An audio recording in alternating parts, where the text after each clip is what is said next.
There we are. There you go, Julia. All righty. And some more water. You can have that off. Okay, so I've got a lot of slides, so I'm going to go through really quickly. I'm going to try to talk fast, and then at the end, we can take questions because I'm sure that that's a reason why a lot of people came. So anyway, I want to introduce myself. So I'm very concerned about climate change. So I'm involved in a lot of different climate related projects. And the ones that have to do with EVs, I help an organization called Cultura that is trying to pass state laws to phase out gas vehicles by certain dates, by 2030. 350 Colorado, probably a lot of you have heard of 350, so they do legislation and some of it's EV related.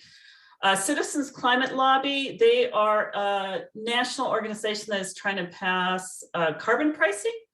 And I am the head of the automotive part of that. So we contact, Honda and VW and stuff and see whether they can support us. Denver Electric Vehicle Council, so that is part of the Electric Vehicle Association.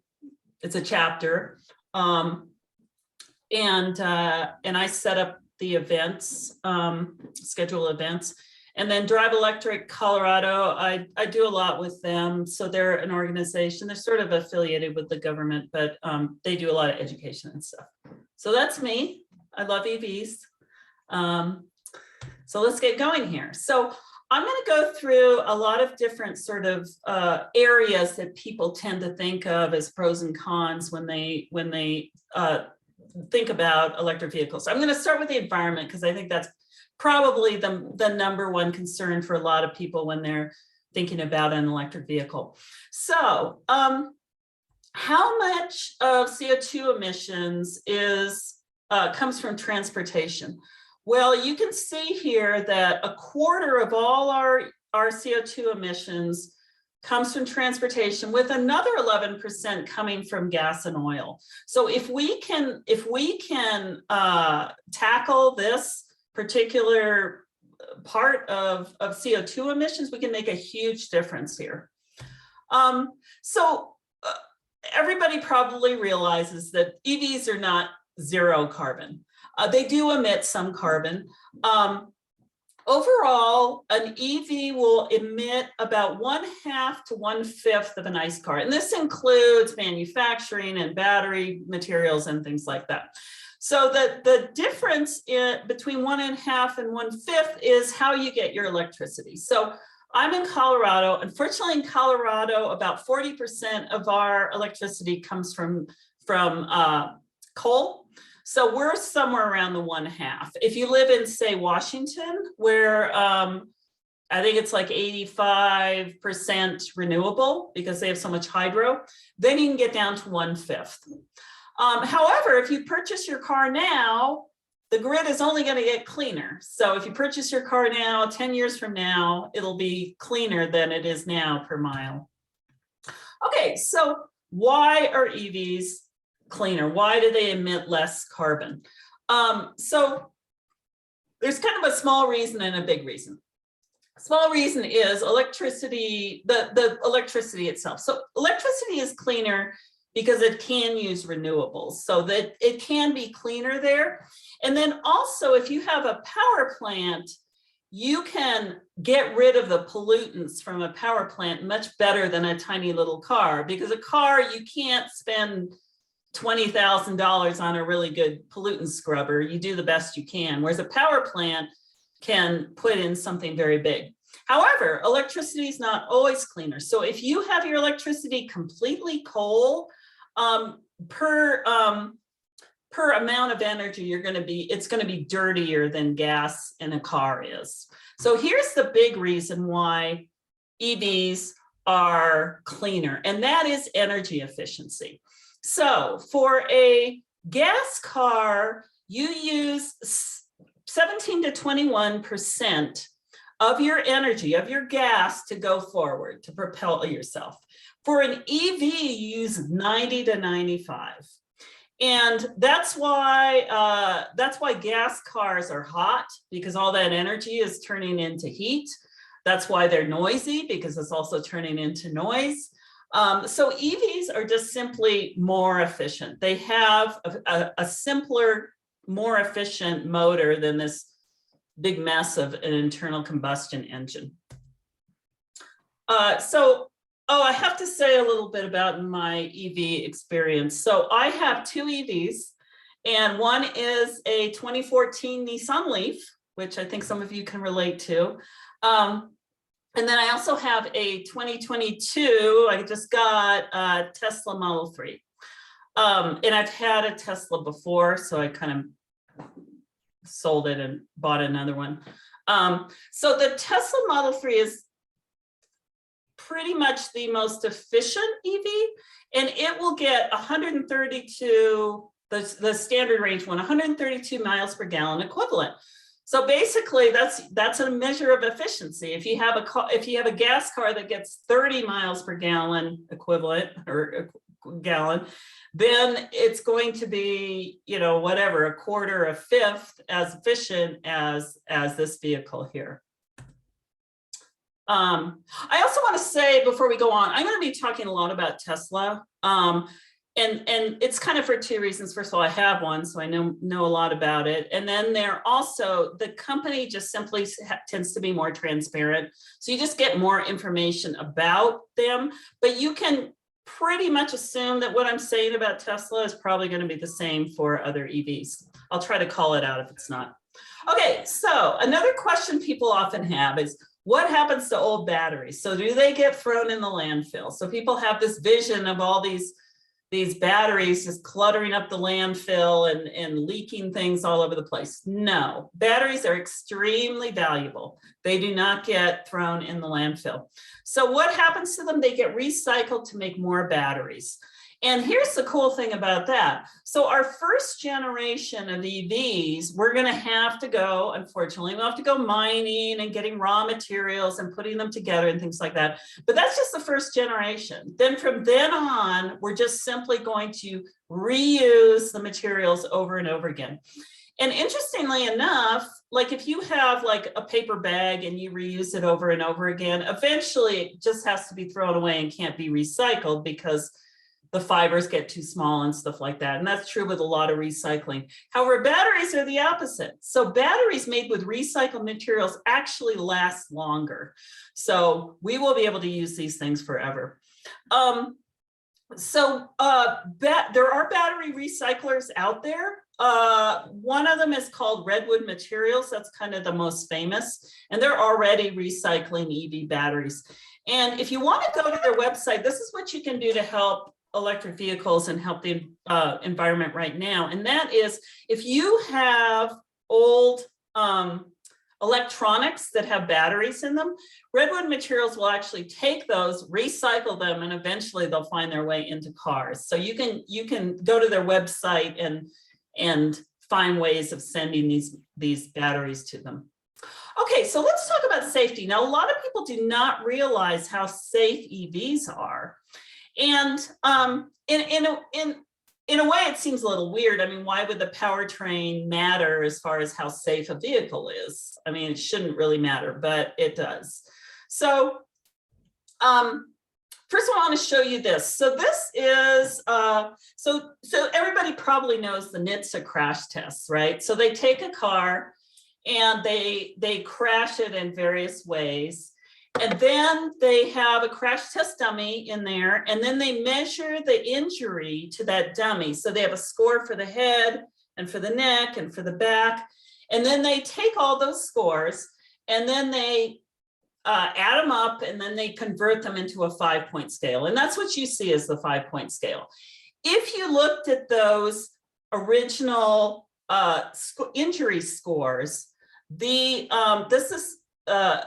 5 Tesla vehicles, 6 it looks like, Tesla vehicles are have the lowest probability of injury of any vehicles that were ever tested by NHTSA.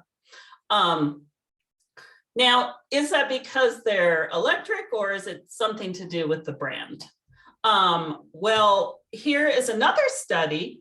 This is by the Insurance Institute of Highway Safety. So this is a famous organization. What they do is they try to determine how safe vehicles are, because of course, if you have a safe vehicle, you pay less.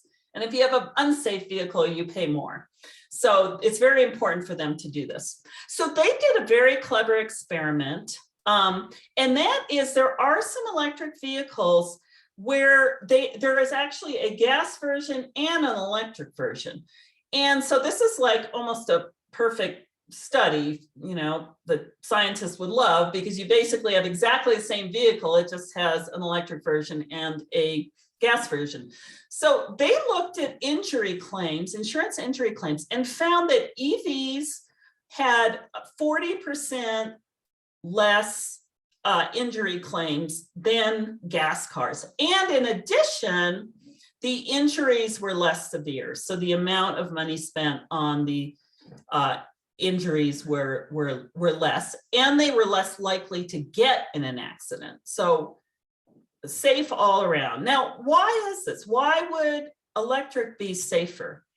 Okay, so let's start out with crumple zones. So this is the front of electric vehicle. It's called a frunk. Now, if you had a gas car, of course, you'd have all these, you know, big engines and all sorts of stuff crammed in there. But a electric vehicle only basically has a battery that's under the cabin, and then it has, between the wheels, it has a motor. So there's nothing really, except for stuff that run the console, there's nothing really you need in here. So they even have this little thing here that you can put suitcases in, or for reasons only known to the Ford marketing team, if you have a Mach-E, you can fill it with shrimp. But if you look at this, all this is perfect crumple zone. So if you have a gas vehicle, you have a whole bunch of hard metal parts that are going to stop the thing from crumpling as well. So you've got beautiful crumple zone here. And this is the back of an electric vehicle. And you can see that this has been, this has been pulled up here. And then underneath, there's this little hidden trunk called a sub-trunk. And some EVs have this. Now, why do EVs have a sub-trunk and not a gas car? Well, a gas car has a big, huge fuel tank. The fuel tank is very hard. It has to be hard, because if you get in an accident, you don't want combustible fuel all over the place.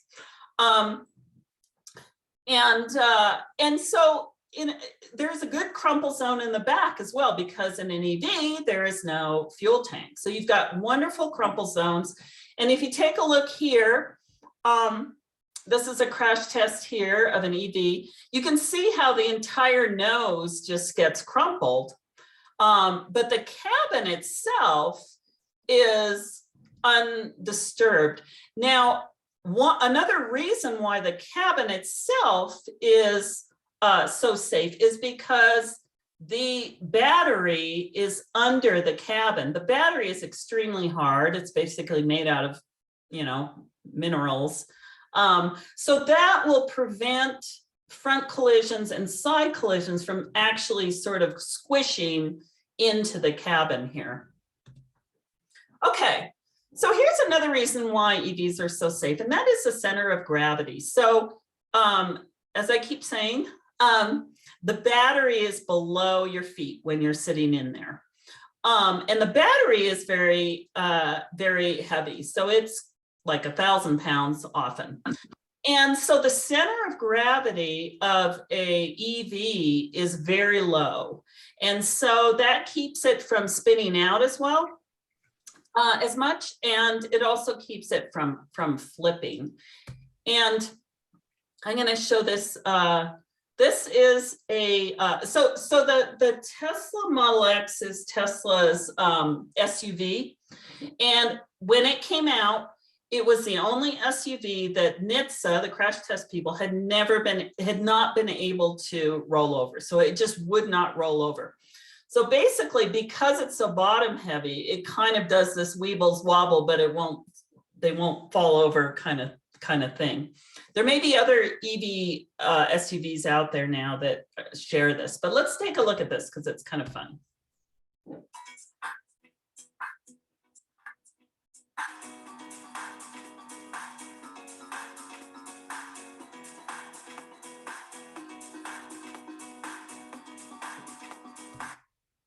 So you can see what happens there. It just goes all the way over and then it just pops back. So another reason why EVs are safe is reaction times. And this addresses the finding that they had that EVs actually get into fewer accidents themselves. So for those of you who have an EV or have a hybrid, you probably know about regenerative braking. So basically what the experience of this is that when you take your foot off of the accelerator, the car starts braking by itself by putting energy back into the battery. And so if, let's say you're driving along and suddenly you have to slam on the brakes.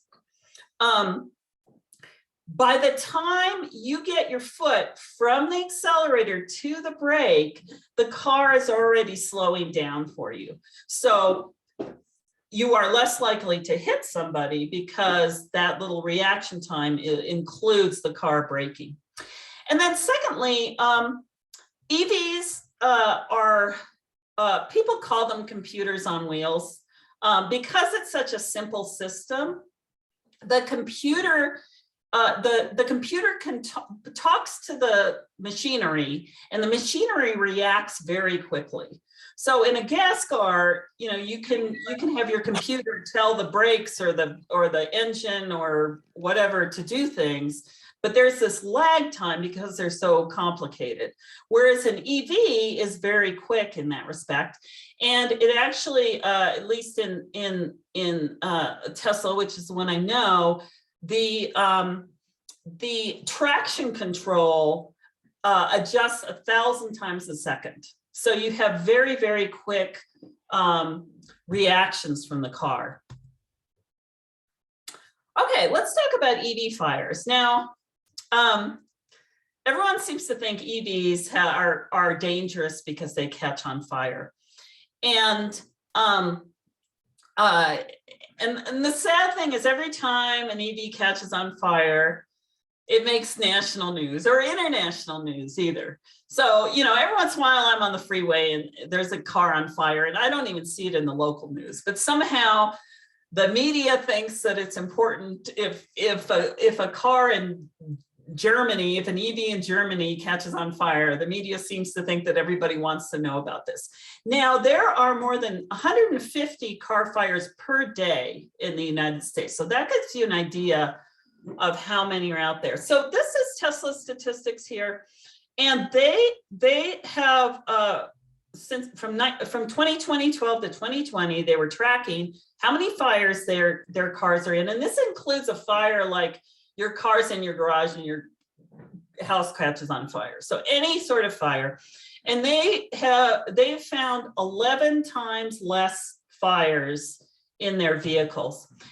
And there was, so that was from a while ago, since 2012, and it looks like the EVs have gotten even better because there was a study by an auto insurance organization, and what they did is they looked at data on car fires and sales data, and so they did the calculations and figured out how many fires there are per 100,000 sales for hybrids, gas cars, and electric cars.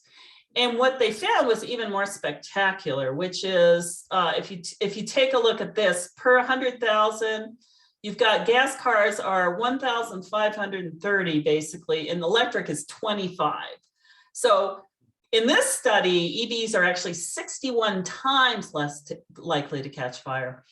Interestingly, somehow hybrids are more likely to catch on fire, and I don't really know the reason for that. It might be because they just have two systems, and so either one could cause a problem. Okay, so why do EV fires get so much press? So I have a PhD in cognitive psychology, actually. So one of the things you study is sort of the ways that the human brain kind of makes errors.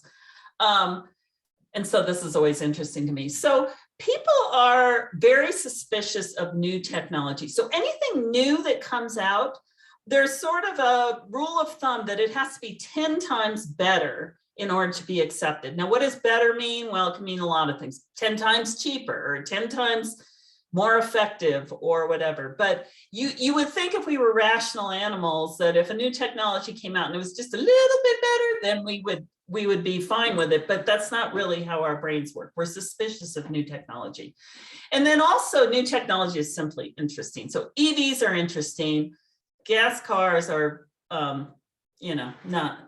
we're used to them, so they're less interesting. So if the media wants to do an article, if they do it on an EV, something bad happening to an EV, people will click on it. If it's a Honda Civic, they won't. And then there have been some manufacturing defects. The Bolt, you've probably heard. Although ICE, I just want to explain this acronym. This stands for internal combustion engine. So internal combustion engine cars also have manufacturing defects that cause fires. You just don't hear about it as much. So there are a lot of different systems, electrical system, etc. Hey, Okay. Julia, just real quick Uh-huh. on the Bolt topic, just to illustrate the failure rate. So the Bolt is sort of known in the EV world right now as one of the standout cars for having fire issues. There have been 18 fires in Chevy Bolts out of a fleet of 180,000. So that works out to be 0.0001% of the fleet that have had fire issues. Yeah, I know. I get frustrated with the whole Bolt thing because of that. I mean, there have been places that have like refused to let Bolts go into parking garages because they think they're going to combust. And you're right. If you look at the statistics, it's just ridiculous. I mean, obviously, if there's a defect, you have to fix the defect, but the chances are very, very low.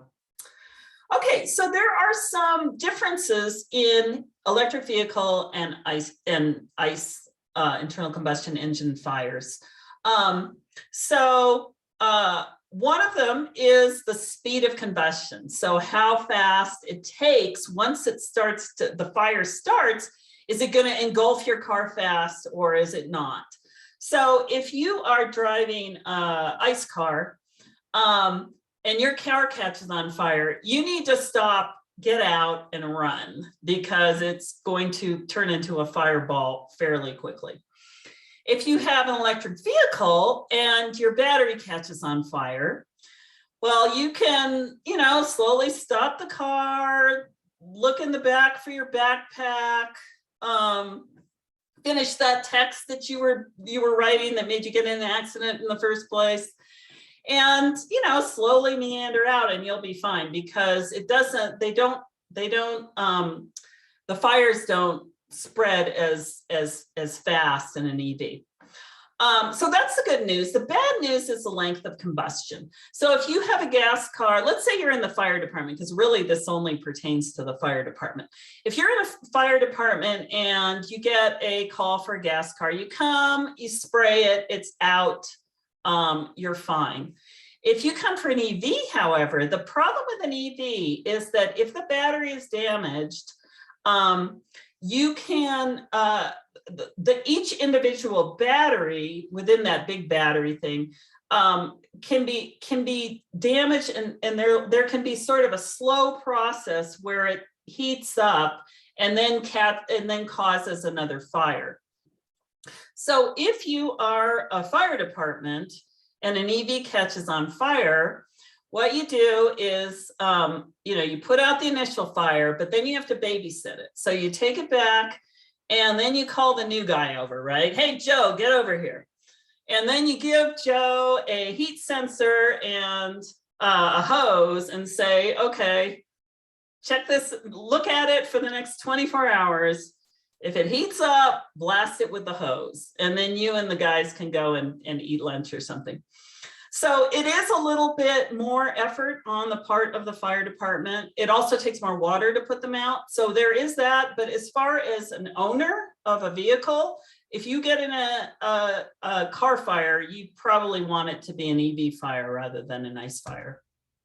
Okay, let's talk about maintenance here. So this is a diagram of how many moving parts there are in a nice car. And so the general estimate is like 2,000 moving parts. So these have to be maintained, some of them anyway.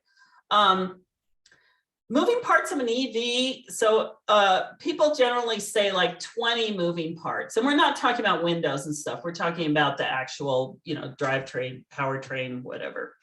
So you can see from this that maintenance is going to be a lot less because they're just such a simple system, EVs. So what is maintenance on an EV? Basically windshield wiper fluid, tires, cabin air filter, and then if you live in a cold climate, which I think most of you don't, you might need to clean the brakes every once in a while because you rarely use them because of regenerative braking. Okay, let's go to reliability and longevity. Are EVs more reliable and how long do they live? Okay, so let's go back to this 100 times fewer moving parts. So that kind of gives you an idea of what repairs are going to be like. So at the very beginning of your vehicle,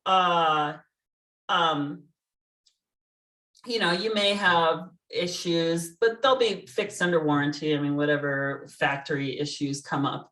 But after, say 10 years, the expectation is that electric vehicles and the reality is that they have many fewer repairs just because there's less to break. Okay, so how long do EVs last? Okay, well, EVs really haven't been out that long. So probably the first real EVs came out about 10 years ago. And cars last 10 years. Cars last, I think on average now, like whatever it is, 12 years or something like that.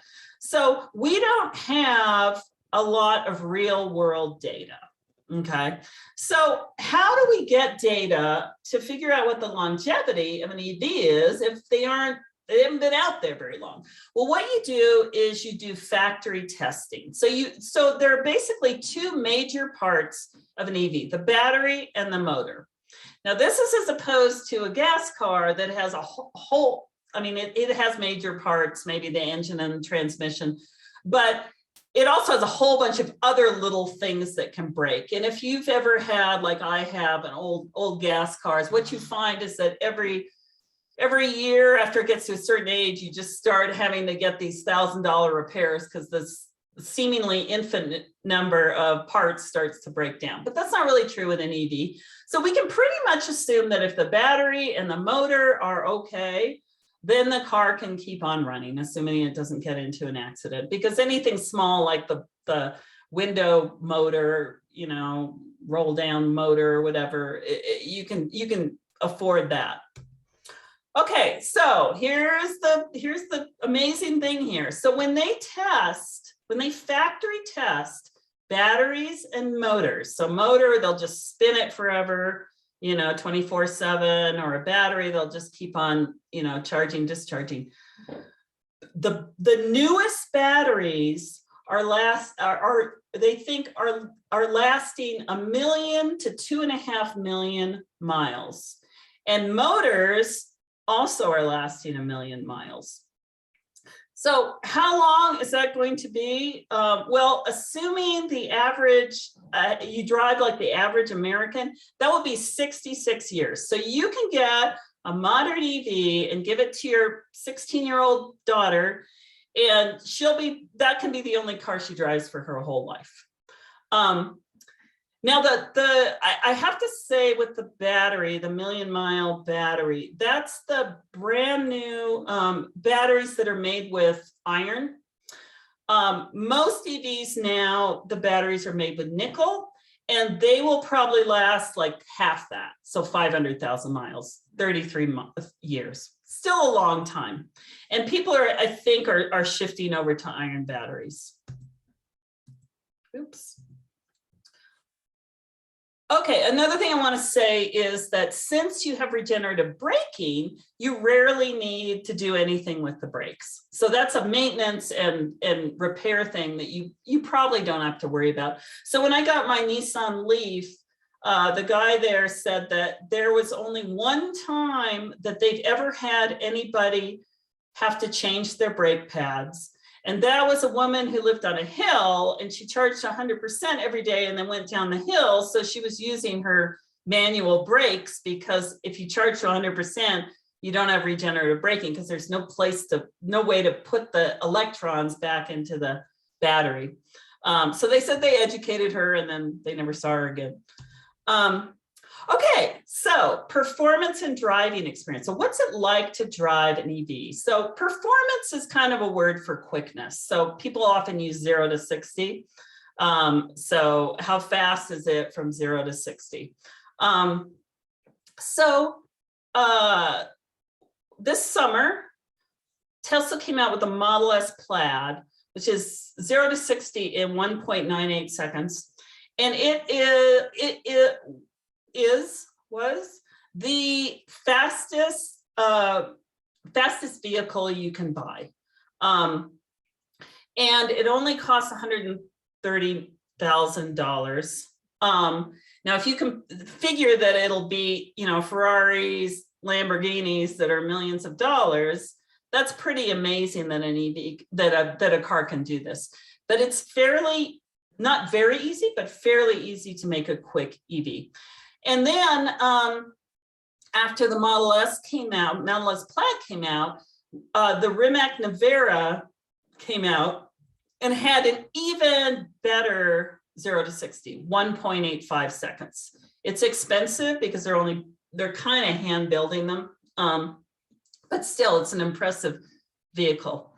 Now, do we really need this quick of a car? And this is one thing I worry about. I think of this as sort of in a sense, kind of a disadvantage of EVs, is that it's not going to be long before every vehicle manufacturer figures out how to make a sub 2-second 0 to 60 EV. Jeep actually this week came out and said that their new electric Jeep will be as fast as the Plaid. So what's that going to be like to live in a world? Will it be a good thing or not? So this sad picture here is somebody loaned their Model S Plaid to a friend who drove it, and obviously in a residential district, got up to 120 miles an hour, probably fairly quickly, hit a curb and went right through a house. So it's something I worry about a little bit. I think NHTSA is going to have to crack down on this quickness sort of thing. But it's very easy, or not very easy, but it can be done in an EV, whereas a gas car is just too laggy for this. Okay, so what's it like to drive an EV? So some of these are just my subjective things. People probably have their own opinions who have one. So it's very smooth and it's very quiet. So it's a very nice experience in that sense. It also does not smell. So when I was a kid, I got motion sickness fairly easily. And so my association with the smell of the interior of a vehicle is unpleasant. It makes me a little bit queasy. And I always thought that the smell of car, there's sort of a distinctive smell of car. It's different with different cars, but it's kind of they all smell in this weird way. And I always thought it was just off-gassing of the upholstery, or who knows. But then I got EVs and they don't smell at all. I mean, it's like your living room. And so obviously happening is either gas fumes, either combusted gas fumes or fumes when you fill up your car are getting into the cabin and permeating the upholstery there, and that's why it smells. And it's a little scary because if it's going into the upholstery, what's it doing in your lungs as well? But it's very nice to have a car that doesn't stink. They're very responsive. So like I said, braking is read your mind, basically. It's before you even put your foot on the brake pedal. Acceleration is instant. So regardless of how fast it is, I mean, there's some like VW doesn't have particularly fast EVs, but they're still, and maybe the Nissan Leaf isn't particularly fast either, but they're still fast at the very beginning. So if you want to, you know, suddenly go faster, you'll suddenly go faster. Whereas if you drive a ICE car, you know, you put your foot on the accelerator and it's like nothing happens for a while. Okay, perfect steering. So my experience is that steering is better in an EV. I think because it's a simpler system, but I have found that the steering is much more precise. Instant acceleration I told you about, braking before you brake, and then traction control I mentioned before as well. So the traction control is better. So it's really much more obedient vehicle than an ICE car. Okay, let's talk about costs, because that's one of the big concerns people have about electric vehicles is they're so expensive. I'd love to have one, but they're so expensive. Okay. So let's talk about sticker price first. So within categories of cars, EVs cost about $5,000 to $6,000 more than ICE cars. What's a category of car? Well, there are official categories like luxury sedan or compact or something like that. So they cost a little bit more than ICE cars. However, EVs tend to be in high-end categories. So you've got like the Porsche Taycan and things like that. Why is that? Well, because car companies, whether they're startups or whether they're you know, GM, Ford, that have to move over and migrate over into EVs, it's very expensive to do that. So they have to start out, they often start out with expensive cars because there's a greater profit margin. So they can make some of that money back quicker if they start out with expensive cars and then sort of trickle down in price. Why do they cost more? Okay, so two reasons. First of all, batteries are expensive. They just are. And then the second one is research and development and also ramping up production. So basically building factories and then slowly getting more and more EVs built within that factory, which you can't do overnight. You can't just suddenly make, you know, 100,000 a year. You have to kind of slowly go up. However, both of these are temporary. So if you look at battery costs, lithium ion batteries, I mean, they used to be, not that long ago, really, they used to be quite expensive. And over time, they come down here. So batteries are going to be cheaper and cheaper and cheaper, especially if we, you know, find cheaper ways of doing them. Like this iron battery is cheaper because iron's cheaper than nickel. So this is someone else's chart, and I thought this one was interesting. So if you look at the cost of EVs over time, once again, but then it's broken down by what's expensive, you can see that the battery, you can see two things. First of all, the battery is really the thing that costs the most. Everything else kind of stays the same. But in this yellow line, this is ICE cars. So you can see it gets less. According to them, it'll get less in 2026. So you can see that overall it costs less to produce an EV than an ICE car, except for that darn battery. Okay, so now let's look at total cost of ownership, which a lot of people don't think about when they price an EV. They just look at the sticker price.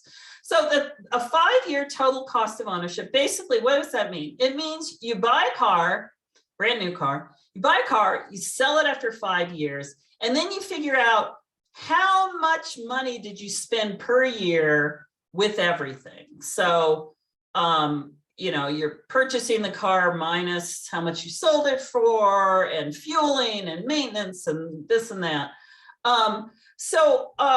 Every year they basically do this interesting comparison. There's who does it? Clean Technica, I think, or Electric. Anyway, it's a news site. They're news sites for this kind of thing. So they do a calculation of how much a 5-year total cost of ownership is for a Tesla Model 3, because it's pretty standard EV, and a Honda Accord and a Honda Civic. And what they find pretty much every year is that 5-year total cost of ownership is actually less for your Tesla Model 3 than it is for a Honda Accord, because fueling is so much cheaper. The Tesla Model 3 retains its value better. There's less maintenance, lots of stuff like that. And in some states, depending on how much gas and electricity is, a Tesla Model 3 is actually cheaper than a Honda Civic. Now, I have to say that my last car before I got EVs was a Honda Accord, and nobody thought it was anything to write home about. And yet somehow everyone thinks that a Tesla is some, you know, great thing. But in reality, it's not really. The lowest one really isn't a luxury car as far as 5-year total cost of ownership. Okay, so fueling costs. How much does it cost to fuel? So I made this slide probably 6 months ago. So it's outdated, and you know how it's outdated. ICE car is going to cost a lot more now. I did look up some statistics. So there are a couple places that government websites that track how much people spend on fuel. For an ICE car, it's about $165 to $220 per month. For an EV, it's about $30 to $50 per month. And actually, that can be an overestimate. There was one person here who said that they just go across the street and charge at a free charger. So theoretically, you can actually spend zero on electricity for your EV. If you have solar, you're going to pay less, etc. Julia, I was driving 30,000 a year, 30,000 miles a year. And in an Audi, it was costing roughly 300 to 350 a month for fuel cost. And then I bought a hybrid, a Ford Fusion hybrid, and the cost went down to about 150. The Chevy Bolt then dropped to, my electric bill only went up an average of $21 a month. There when you I bought go. the Bolt, and I got rid of 150 or 300 in gas cost. Yeah. So when you're pricing an EV, if you're going to be saving, let's say you save $200 a month. Let's say you save $250. I think that's more reasonable now. $250 a month. If you're pricing your EV and you say, well, okay, I can afford a $600 monthly payment. Well, if you have an EV, you can immediately go up to $800 because you're going to be saving the fuel money, assuming you drive the average, what the average person drives. So that's something to take into consideration when you're thinking about whether to get an EV or not. And then, of course, once you pay it off, you're going to be saving money every month compared to if you kept your ICE car. Okay, so let me tell you a little bit about China. So China, 10 years ago or more, they could kind of see that EVs were the future. Somehow Europe and the United States, except for EV startups and stuff, they kind of didn't get the memo there. They thought that they could just keep going with their ICE cars. So China has already, the car companies there have already kind of recouped that R&D amount and that ramp up amount that I told you about. That is one of the reasons why EVs are more expensive. They already did that like 10 years ago.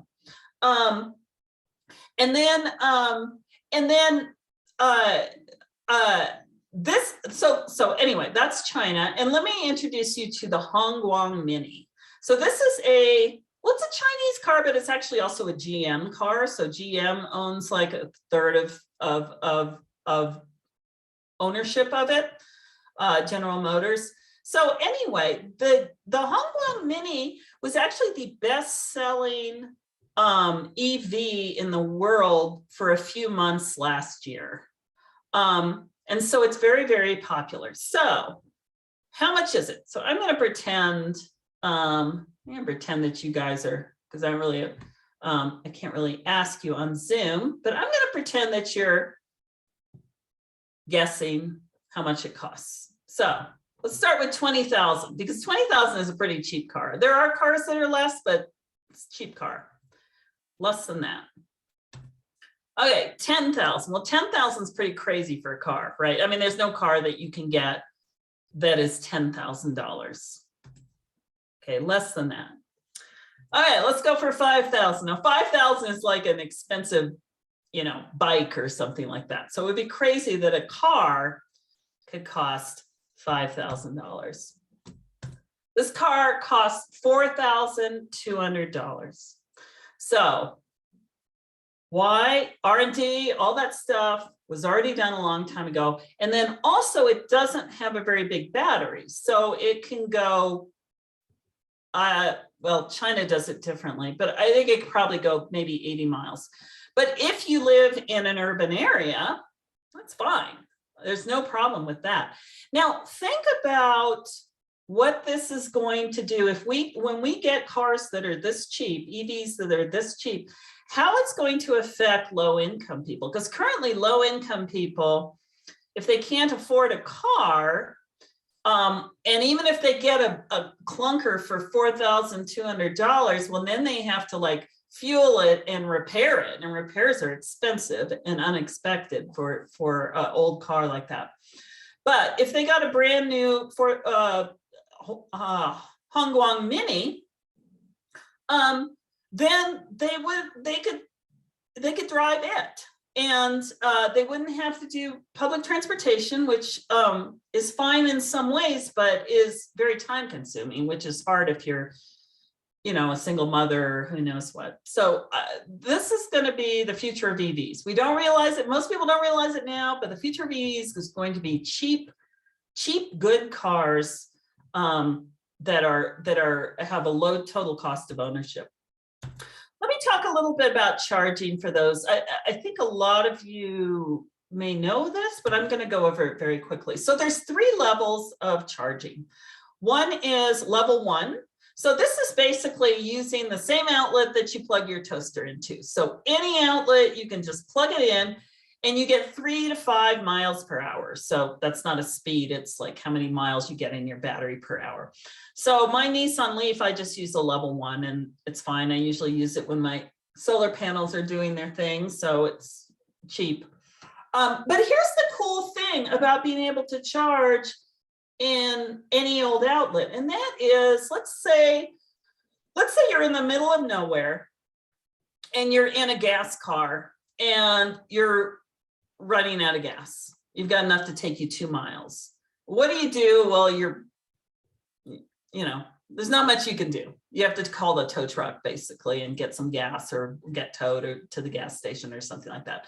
Let's say you're in an EV and you're in the same position. You've got like 2 miles on your battery. What do? Well, what you do is you go to the nearest house and you use that beseeching smile that you practice in front of the mirror and wave a $20 bill and say, is there any way I could just plug into one of your, external house outlets for a while to get a little bit more mileage on my EV before I leave? So you're not never, but you're less likely to be completely stuck as opposed to a gas car.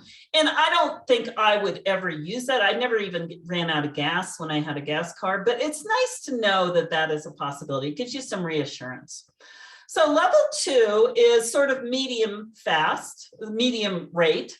You get about 20 to 80 miles per hour. So most people have this in their garages to charge their cars. This is a dryer outlet, basically. So it's the same thing you plug your dryer into. So if you get an EV, you probably want to get one of these installed, not necessarily, but probably. So you can do that at home. And they also have public chargers that are this fast as well. And these are the chargers that are sometimes, as somebody mentioned here earlier, are sometimes free, which is very cool. I mean, you know, how often do you get free gas? You don't get free gas. I mean, I used to have this little supermarket card where I would get like, you know, a certain amount off gas if I shop there enough, and that was exciting in its own. Well, this is just free stuff here. Then there's level 3, or DC fast charging, we call it, but we'll just say level 3. So this is 3 to 20 miles per minute here. So this is what you use if you're going to go on a road trip. You go to these things and charge up. And oops. And usually a level 3 charger, if you use a level 3 charger, you know, you'll get charged up on your road trip in like maybe 20 to 35 minutes usually, which is enough, you know. I mean, you have to get out and walk anyway, or stretch, or eat lunch or something. So it's really not as much of an inconvenience as people seem to think. So let me rhapsodize a bit about home charging, because I just loved the home charging. So going to a gas station was always a part of adulting that I disliked. I don't know, they're smelly, and you know, there's this interface, you know, would you like car wash? Car wash is $1 more, blah, blah, blah, blah, blah, blah, blah. You know, your credit card might get scammed. It was always something I disliked. No more gas stations at all. It takes me literally actually less than 5 seconds to plug in and unplug. I can literally be walking by my car, grab the charger and put it in as I'm walking. I mean, I just barely have to slow down there. And then the nice thing is you always wake up to a full tank. So imagine Amazon had some sort of a service where every night they would come and they top off your gas tank. This is what it's like to drive an EV. You're always waking up to 100% or whatever you put it at, 80, 90%. And you actually have less range anxiety, I have found, with an EV, with a decent range EV, than you do with a gas car. Because a gas car, you know, you have this experience of, oh man, I have to go to the doctor, but I think I only have like less than a quarter tank of gas. I'm going to have to stop by and get gas, but I don't have time. So I'm going to go there and I might run out of, you know, you don't have any of that, because you're always, every day, if you plug it in every day anyway, you always have enough to get you around your day. Okay, so disadvantage of EVs is apartment charging. So anytime you don't necessarily have a dedicated outlet or a charger in your home, that makes it a lot less convenient. So people like that, you can either go to a fast charger and just do that like once a week or twice a week or something like that, which is a little bit of a hassle because it does take longer than a gas station.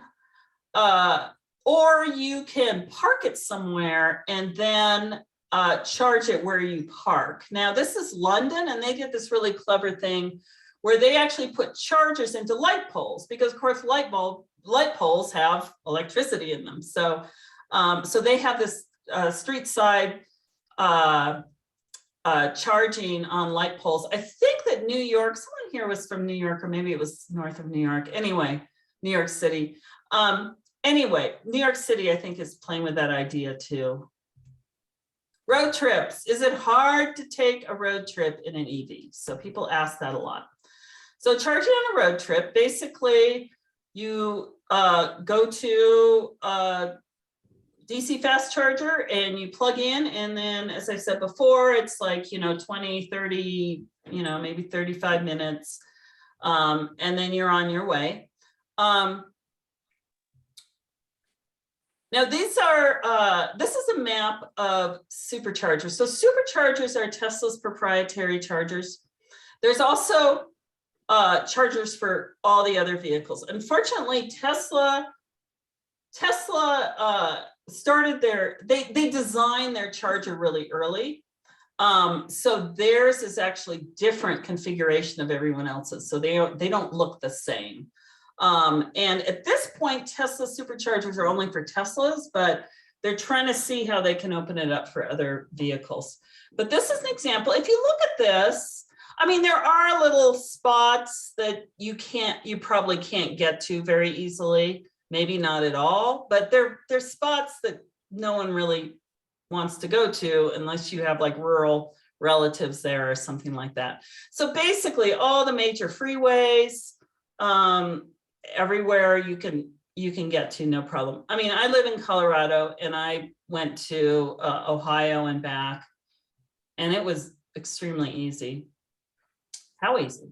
Okay, so this is, so I think most EVs, modern EVs now, I'm not entirely sure, so I don't want to over, promise here, but I think most of them have some kind of system where if you type in a location, it'll take you to chargers along the way. So this is Tesla's here. So you can see if you put in a destination, it'll tell you, here's a little cutout here, it'll tell you, okay, you're gonna go to this Inyo Kern charger here, and you're gonna get there with 13% battery, and then you're gonna charge for 25 minutes, and you'll go to Lone Pine and blah, blah, blah, blah, blah. So, so it basically babysits you. And it even if it feels like you're not going to get there, because let's say you're driving too fast, and anytime you drive fast in any kind of a vehicle, you're going to use up more energy, whether that energy is gas or electricity, it'll actually tell you to slow down. So it really is, it takes a little more time, but in a sense, it's easier, I think, than a gas car where you have to kind of figure out where you're going to fuel yourself. So how much extra time does it actually take to road trip on an EV? So I don't know if you know this person. So he is a famous tech YouTuber. His name is Marquise Brownlee. And he did this little experiment where he took 3 cars. He took a gas car, he took I think it was a Ford Mach-E, and then a Tesla. And then he had them do 1,000 miles in a day. And what he found was that there were some problems with the Mach-E because some of the chargers were broken. So they actually took a fair amount of time, unfortunately. Hopefully that problem will be solved soon as far as broken chargers. But the Tesla took only 1.5 more hours through that entire 1,000-mile day. And 1,000 miles is more than most people want to drive in a day. So it does take extra time. And I guess by extra, they also accounted for the fact that everyone had to go into a restaurant and eat lunch and stuff like that. So it wasn't total, it was total sort of extra time that you're sitting around.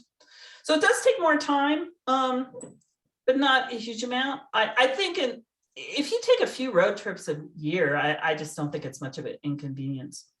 I'm going to talk a little bit about the future. So what is the future of EVs going to look like? So first of all, how fast are we going to transition to EVs? So let me tell you a little bit about adoption curves. So adoption curves is how long it takes for a new technology to get adopted. So what you can see here is that it's an S-shaped curve here. So they start out with just a few adventurous, brave souls at the beginning, buying the, iPhone or buying, whatever, an EV or something like that. So it's kind of like starts off slow, and then it gets to this thing where the curve steepens, and then suddenly everyone's starting to buy them.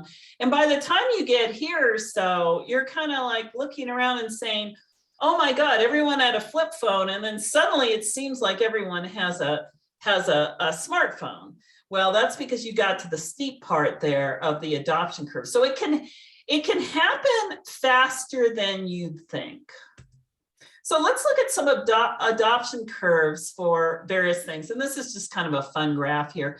I mean, they're a little jaggy, but you can see that overall they tend to be kind of S-shaped here. And one of the interesting things is if you look at the more modern things that have been adopted, adoption is happening faster and faster and faster as time goes on here. Okay, so I'm gonna look at Norway. So we EV people love Norway because Norway is by far has the most EVs. So this is the March, so last month's auto registrations. And if you look here, 92% of the new cars bought there were some kind of, had a plug basically. And let me move this because I can't see. Yeah. So 86% of those were fully electric vehicles and 5.8% were plug-in hybrids. So Norway is like way in front of anyone else there. So the question is, when was Norway where we are now? Because if we know that, we know approximately when we're going to get to the point where 85–90% of vehicles, new vehicles, are electric. And the answer is about 7 to 8 years. Now, is it going to happen faster or slower than 7 to 8 years here?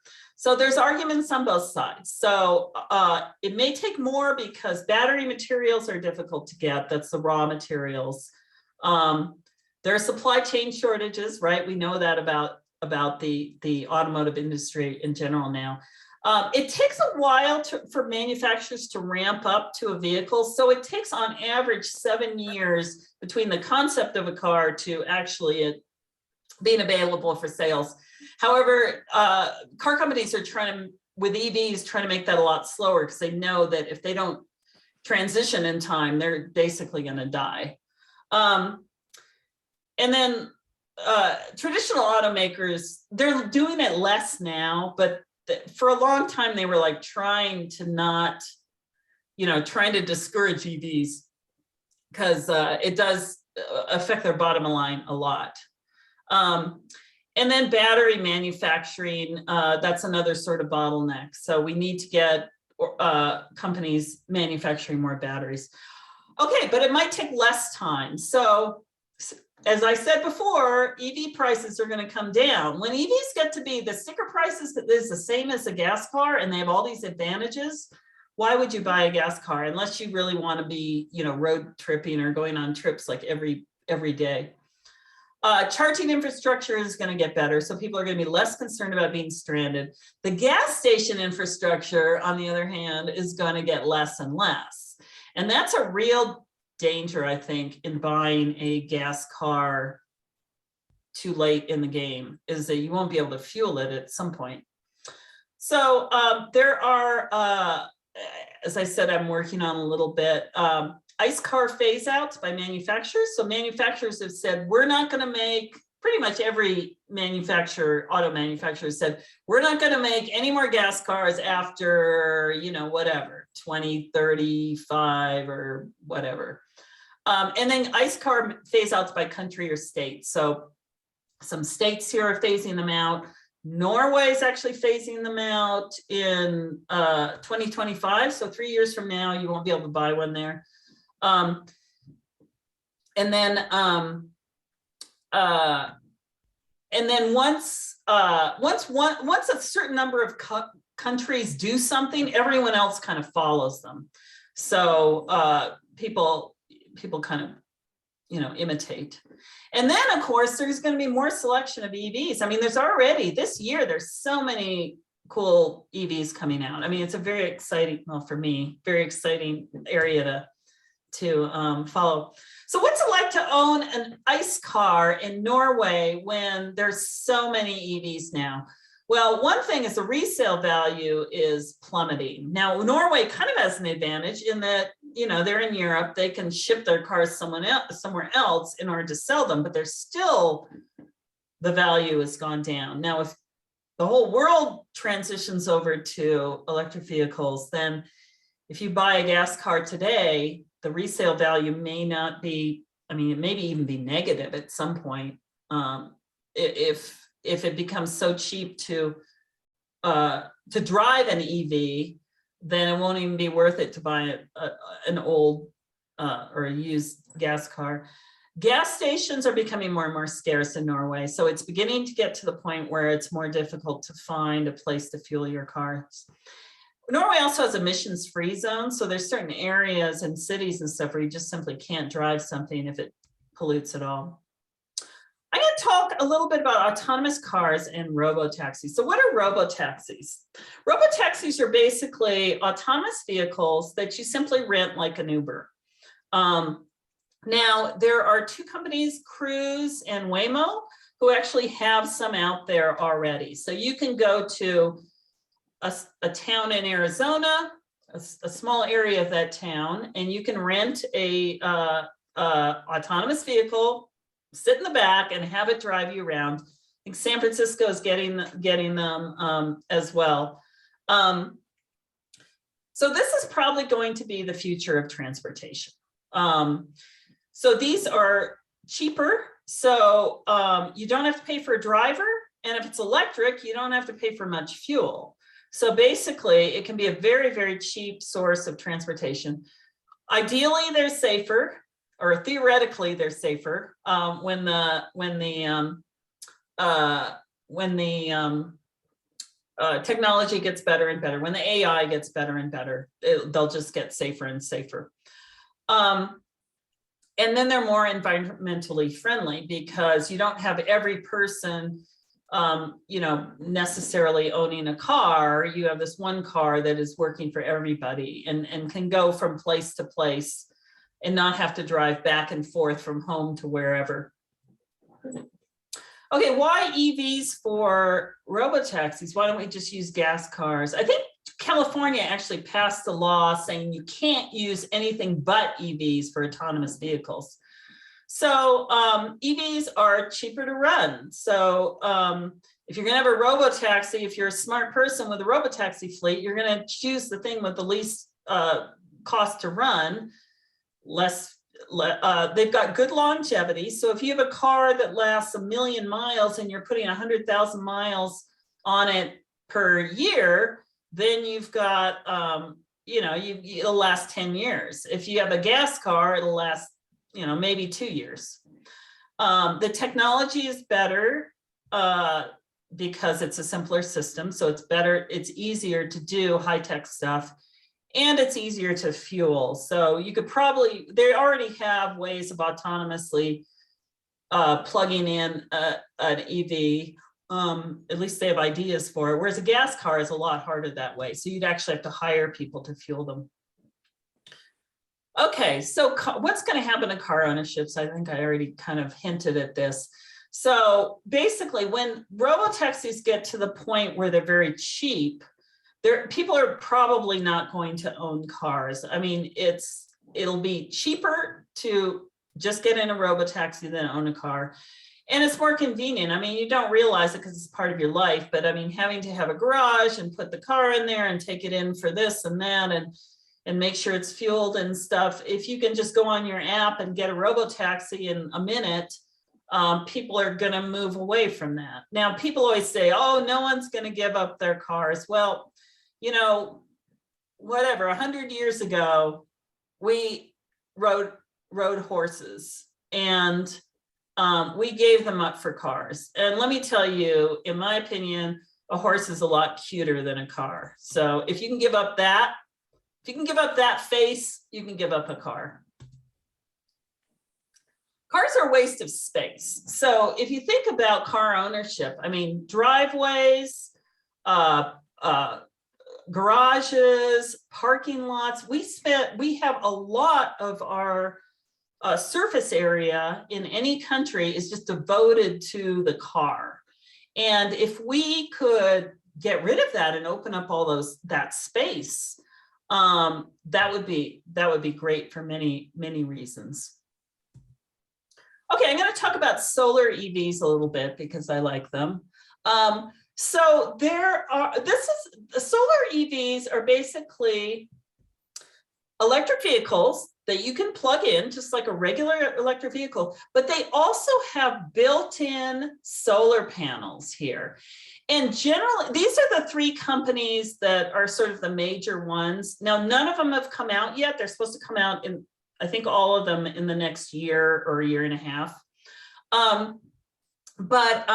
So they have solar panels that can get you, depending on where you live, can get you between 20 and 50 miles a day.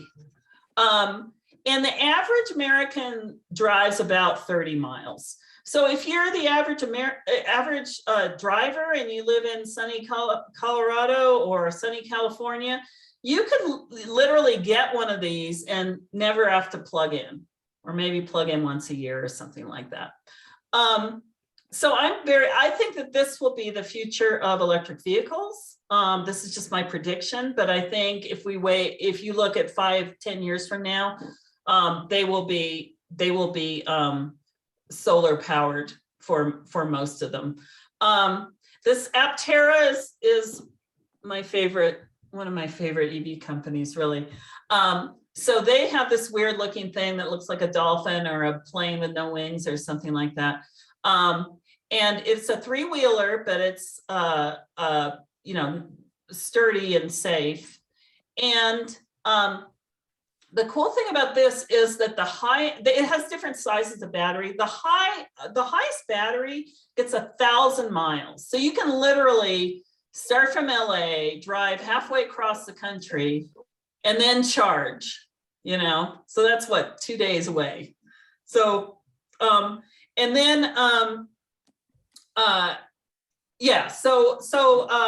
all of these seem to be great, and hopefully they will come out soon and they will be the future. Now, some cool things about them. First of all, a low total cost of ownership. So you saw the sticker prices weren't that expensive. They were like 25 to 35, but literally no fuel.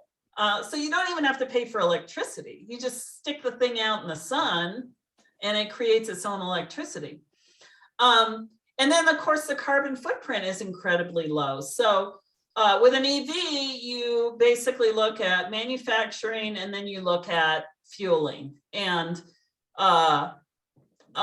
that's your carbon footprint. But with a solar EV, you don't even have to look at the fueling. You basically just say, okay, well, how much this carbon emissions does it take to manufacture it? And that's it. And then of course, if you don't have a place to plug in, that's fine. You just park it in your apartment complex. It's very convenient to charge. You don't do anything. You just make sure it's not under a tree. And then you can also go to some remote places. So if you, if you're somewhere, if you live somewhere that has no chargers and no gas stations, you just use your solar EV.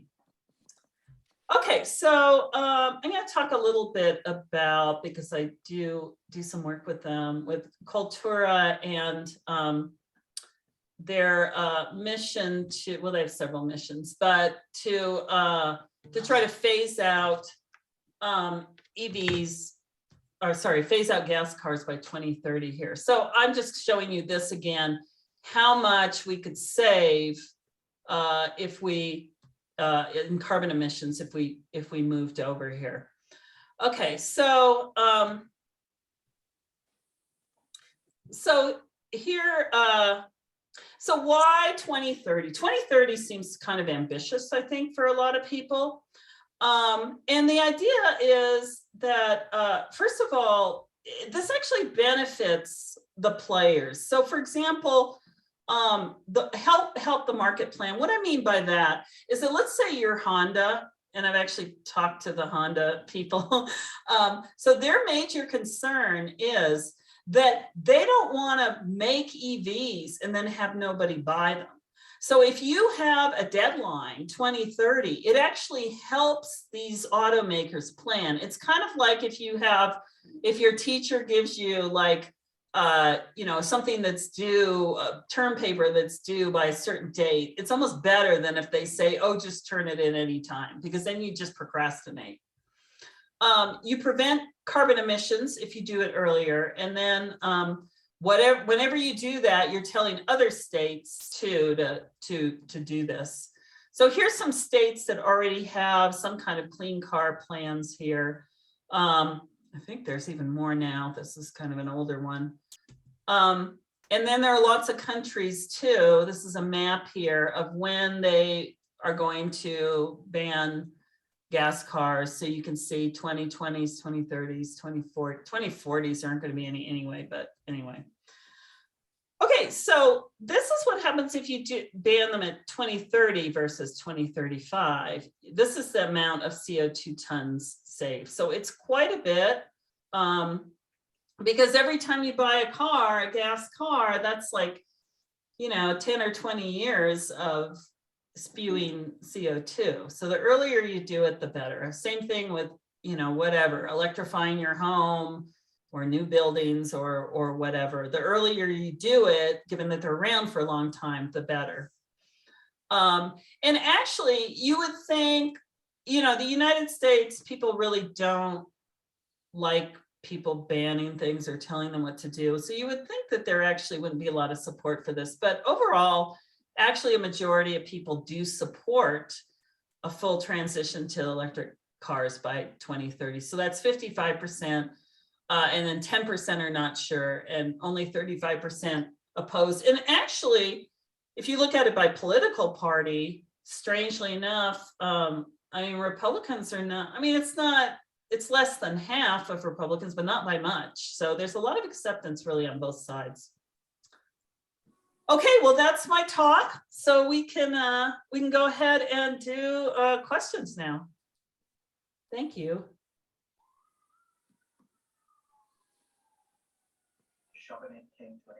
What's your thought on replacement batteries? What do you mean by my thought? Like, how much is it going to cost, or what? Do you think that some of the new designs that are being prototyped now, will they in fact be cheaper and be available within the next 3 years or so? Well, it's very difficult to predict technology because in that sense. Now, the thing about batteries, there is so much exciting battery technology being worked on. So solid state batteries or sodium batteries. Imagine how cheap sodium would, if we can use sodium instead of lithium. Yeah. Other chemistries, different shapes, blade batteries, etc. Now, the thing about batteries that makes them difficult is that there's a whole bunch of constraints that have to happen as at once. So, for example, they have to charge fast, they have to discharge fast, so you can go fast. They have to last a long time. They can't be too flammable. There's like a whole bunch of things, and it's easier to come up with a new battery technology that does really well on most of those, but it's a fatal flaw if it doesn't do all of them within a certain leeway there, because you need to basically have all of them there. But the question of whether like if you replace, okay, EV batteries are warranted at minimum, I think 8 years. So before 8 years, the company pays for it. And my assumption is that if my battery fails at 8 years, which it probably won't, it'll probably last way longer than that, but you never know. If theoretically it fails at 8 years, at that point, I could probably get a battery that is way better, has a much bigger range, is fairly cheap, maybe, but I think certainly cheaper than now. So yeah, I think that you can't predict the future, but I think it's good as far as batteries go. Great. I think somebody wrote in a question about, does total cost of ownership include insurance? Oh, insurance. That's a good question. I don't think they looked at insurance. And let me tell you a little bit about insurance, my experience. And that is when I got my 2019 Tesla Model 3, insurance was fairly expensive. I did to Allstate because that's what I've always been doing. It was fairly expensive. And then when I got my 2022, I went back and talked to my Allstate agent, and he kind of looked it up and he said, well, good news for you. And I said, what? He said, your 2022 Tesla actually costs less than your 2014 Nissan Leaf. And I said, really? Why? I mean, it's a lot more valuable. And he said, well, because it's so safe. So they've and the Nissan, I have to say with the Nissan Leaf that some of the things I talked about with safety with an EV don't pertain to old Leafs, because they have their batteries in a different spot. So, but a modern EV with a modern safe EV, after it's been around long enough for the insurance powers that be to determine what the accident rate is, they're going to be, I think, fairly cheap. The initial part, though, when they first come out, they're going to be expensive. That's true with any car, because if they don't know the accident rate, then they just kind of like push up the price at the beginning.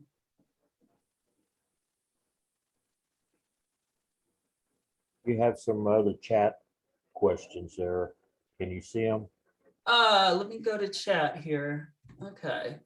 We talked about the first one there from Lacey. Okay. Do the calculation. Okay. I have an electric car lease that I must return in July. Should I ask for an extended lease or buy it or lease a new one? Okay. Well, that's a good question. I mean, I think part of it has to do with you, but I'm going to say a few things that may help with that.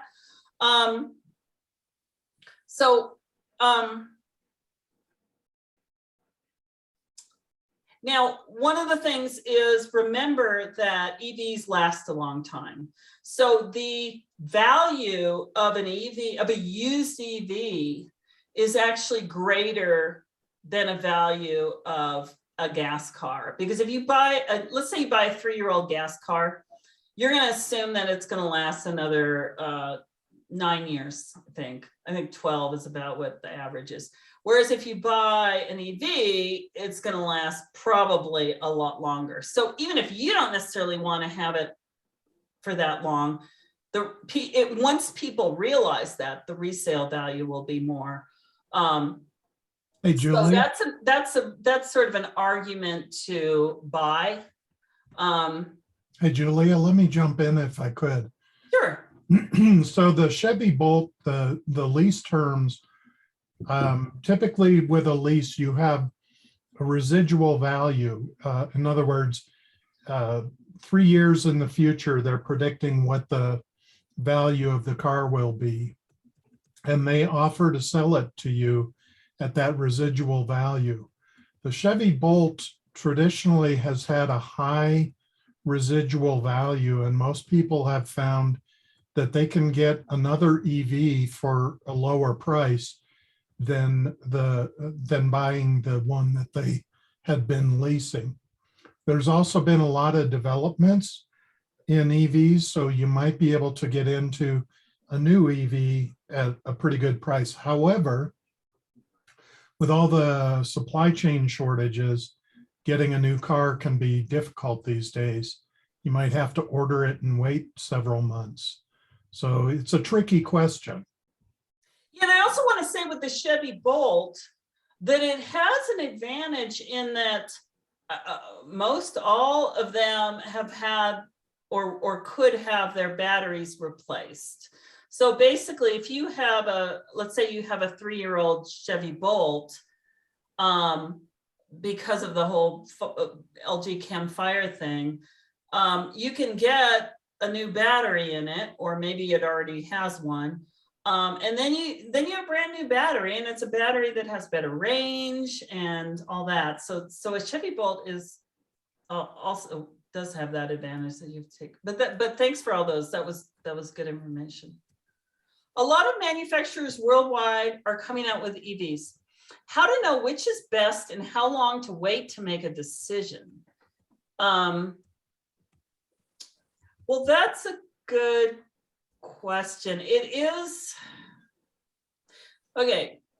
One of the disadvantages of buying an EV, I have to say, is that the technology is changing so fast that whatever you buy now is not going to be as good as what is out there 2 years from now. Now, that was never the case with gas cars, really. I mean, a 2002, Toyota was the same as a 2004 or Toyota, but things are getting better and better quickly. So that is something to kind of consider as far as how long to wait. On the other hand, the longer you wait, the longer you have to pay for gas, etc. How to know which is best? Well, That's in the eyes of the beholder. to a certain extent, yeah. I mean, you can look at some specs. So if range is important to you, you can look at range. You're going to pay for range. So if you don't care, then get a smaller range one like Nissan Leaf. Even a brand new Nissan Leaf doesn't, at least the starter one doesn't have great range, but it's very inexpensive. Which is best? You can also ask around. I mean, I would, or look at, I mean, there's places you can go to figure out what any car is best. But they're all, I think most of them, almost all of them are going to be good. I think it's easier to make a good EV than a good gas car because it's just a simpler system. In manufacturing, don't EV plants have less equipment? Yes, they do. So EV, this is why EVs have some enemies, and that is electric vehicle plants. They not only have less equipment, they also have less workers. So that's why the UAW is sort of vehemently against EVs, because they require fewer workers to produce them. So yes, EV plants do have less equipment, unless I suppose you have to look at batteries too, if you're going to make them in the factory. Okay, unless you can write off. Oh, is this answering? Unless you can write off the lease for business use, you will always be on the losing end. Okay, yeah, I mean, leasing in general is not as good as buying. Understand that overseas cars are increased in price by their shipping costs. There's a cheap Chinese car out there, but the price actually doubles because of shipping, and that's true. But that Hongguang Mini, I mean, I think they're thinking of taking it to Europe, and it's going to be substantially more than 40. I mean, like double, like what you said. Yeah. But it's just sort of an illustration that theoretically EVs can be quite cheap. That's why at least my BEV is like smartphones. Tech gets better and better. Yeah, that is true.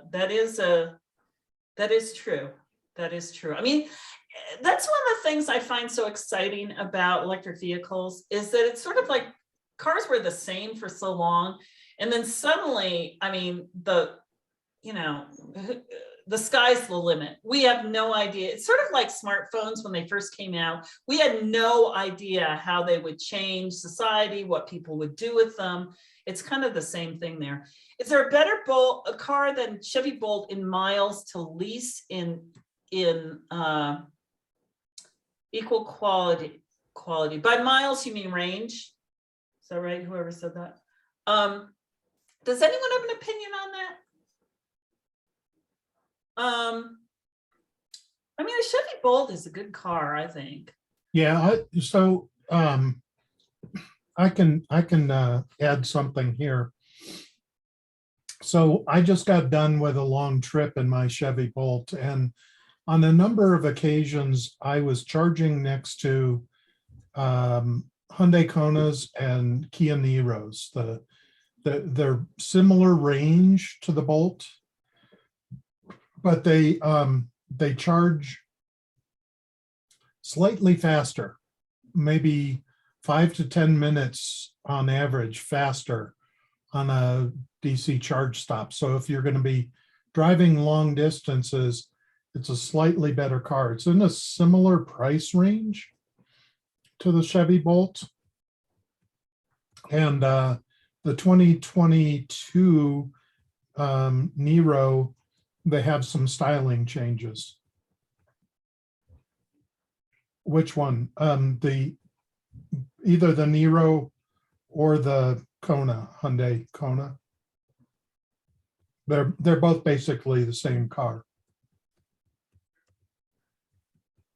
Sure. Okay, is there anyone else on here? Is that it? American manufacturers will always be behind overseas on electronic technology.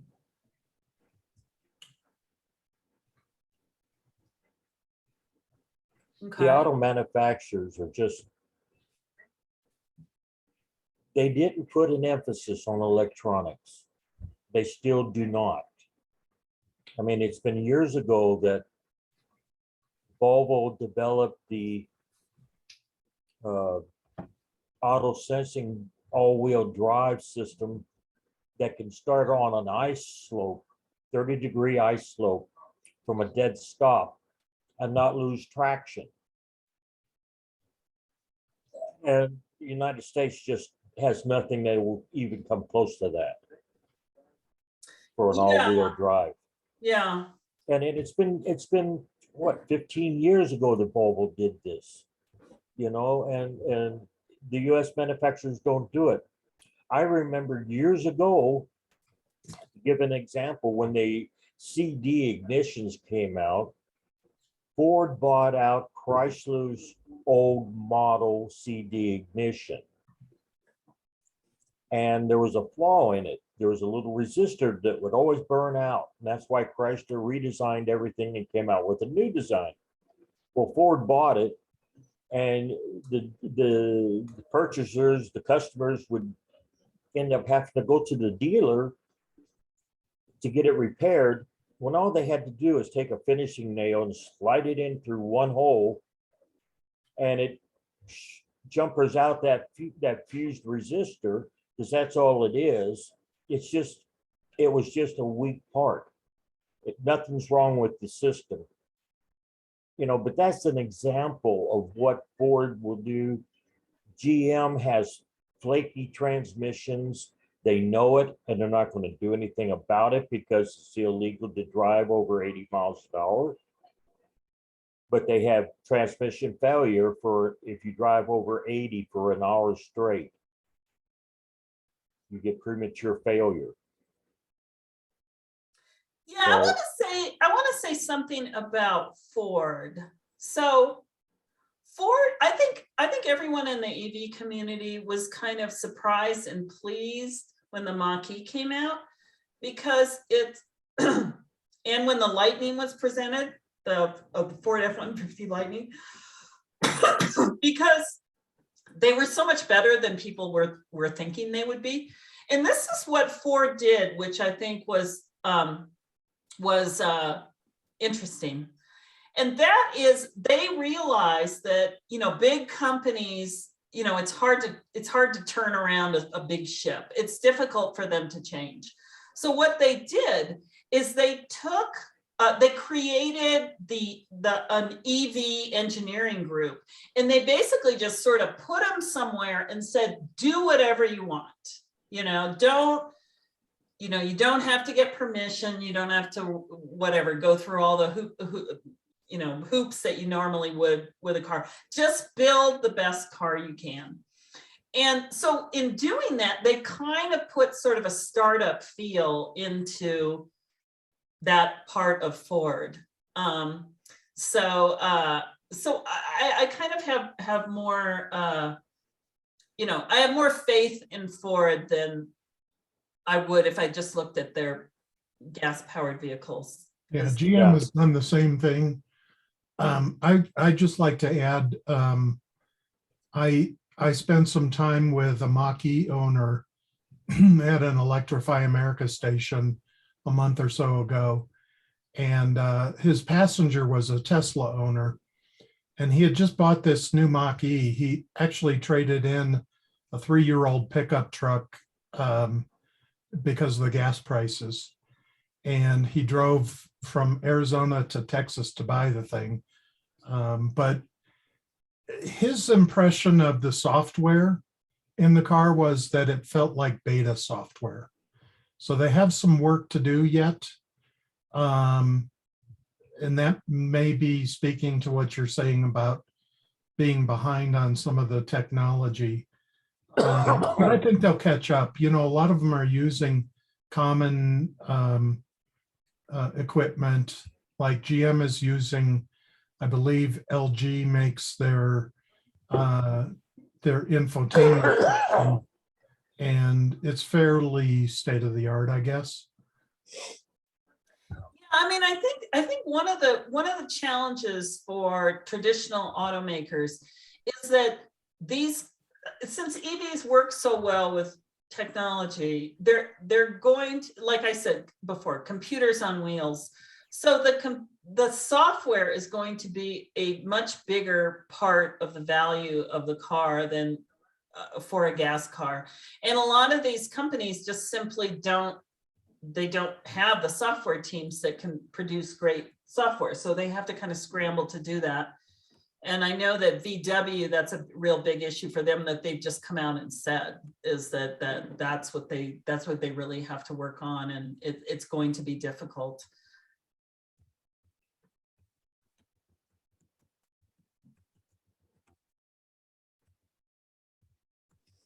So which cars do have the good software going for them besides the Tesla? I think, well, this doesn't help you, but I think some of the Chinese car companies do, but you can't get their cars except in China.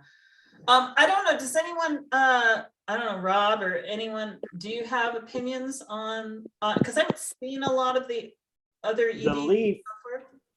I have a 2016 Leaf, and the only drawback is that you have to go to their stores in order to get a key fob reprogrammed or something like that. Otherwise, the software is great. I mean, it's got good control of the car, good control of the acceleration. Regenerative charging is great. We just got a Toyota hybrid, and it's got very good software as well. Meg, I cannot I speak would for add- the American cars though. Yeah, Meg, I would add that with the Android Auto and Apple CarPlay, you can get your phone screen on the display in the car. So for the things that are not car related, there's a lot that you can do on the screen with the familiarity you already have with your phone. And most of the manufacturers are offering that option. I don't believe Tesla does, but most of the others do. Well, And Tesla isn't known for its creature comforts anyway. yeah, That's one of the big objections.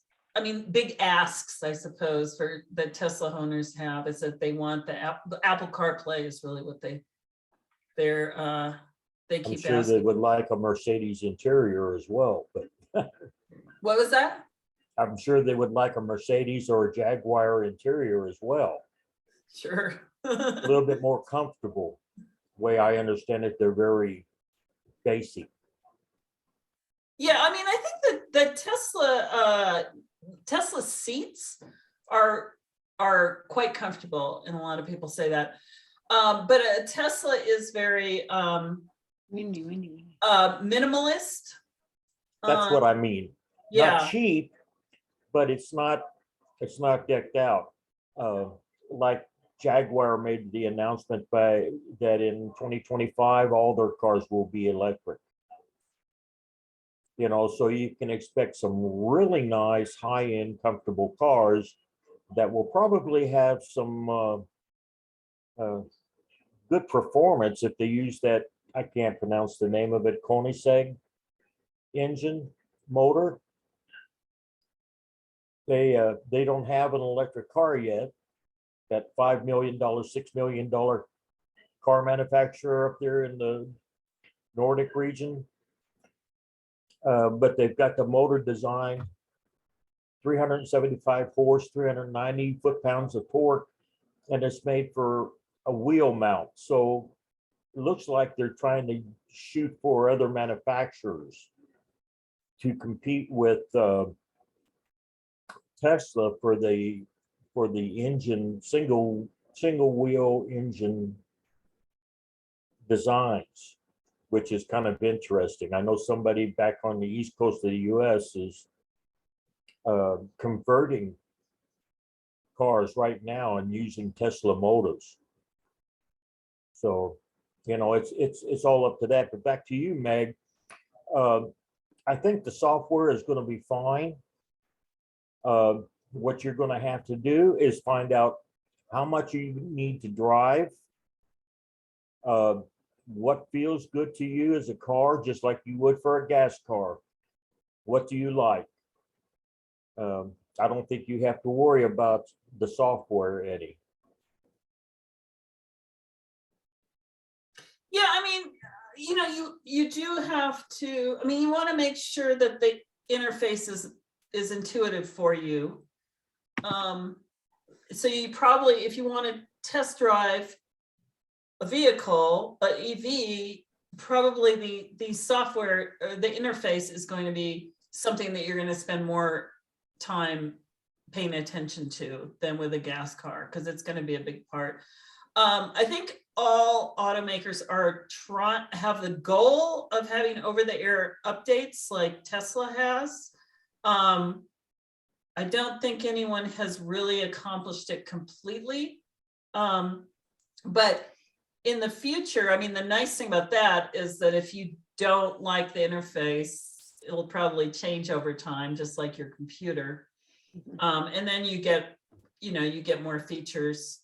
So, Meg, a good suggestion would be if there's an opportunity for you to attend one of the in-person Drive Electric events, there's usually a really good selection of cars, and you can talk to the owners about what they like and dislike about the cars. You can sit in them, you can see what the entertainment system looks like, you can get a feel for how comfortable they are. And a lot of times people will take you for a ride so you can get a feel of what it's like to ride in the car. So yeah, I think that's a great idea. I mean, I do a lot of EV shows, and you can get so much more information by talking with owners and having them give you a tour of their car, what they like. Yeah, I've been to one show, and that was very useful. Yeah, thanks. Yeah. I think you're in a position to have fun. yeah. You get to drive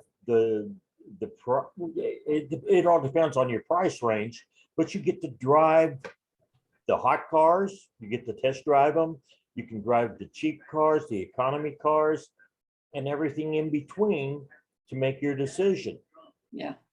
All you got to do is close your ears to the hard sales. Right. Well, at the Drive Electric events, we're not trying to sell anything. We're just trying to show you what's available. So you won't get the sales pitch typically.